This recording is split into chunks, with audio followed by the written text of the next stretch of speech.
তোমরা সবাই জানো আমাদের বেতারডুয়ারিতে কসমো বাজার মল খুলেছে। তো এটা অনেক দিন আগেই খুলেছে, তো 5 তারিখে খুলেছে। তো আমি 5 তারিখে গিয়েছিলাম, বাট সেদিন ঢুকতে পারিনি। কিন্তু ফাইনালি আজকে আমি যেতে চলেছি কসমো বাজার। তো ফাইনালি আমি চলে এসেছি কসমো বাজারে। তো দেখতে পাচ্ছ, আর নিচের ফ্লোরটা মানে আমাদের পুরুষদের মানে ছেলেদের জন্য সব ড্রেস, ঠিক আছে, সেগুলো আমরা দেখছি। আর জিনিসের এত দাম, আমি তো গিয়ে প্রথমেই অবাক হয়ে গেলাম, কি জিনিস আর কি দাম।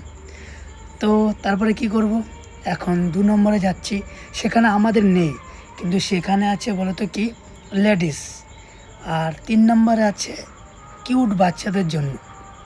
সত্যি বাচ্চাদের ড্রেসগুলো আমার খুব পছন্দ হয়েছে আর খুবই সুন্দর লেগেছে।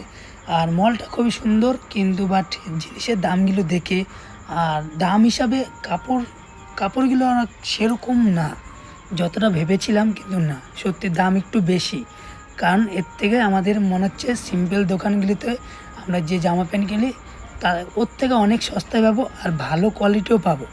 তো ফাইনালি কি করব, আমরা যাইনি আর কিনিও নি শপিংয়ে।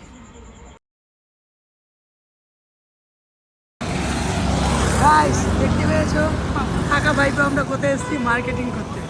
কসমো বাজারে গিয়েছি, কিন্তু মাল একটা পছন্দ হয়নি। তো লেটস গো, তার জন্য আমরা ফুটপাতের দোকান থেকে নেবো, ঠিক আছে।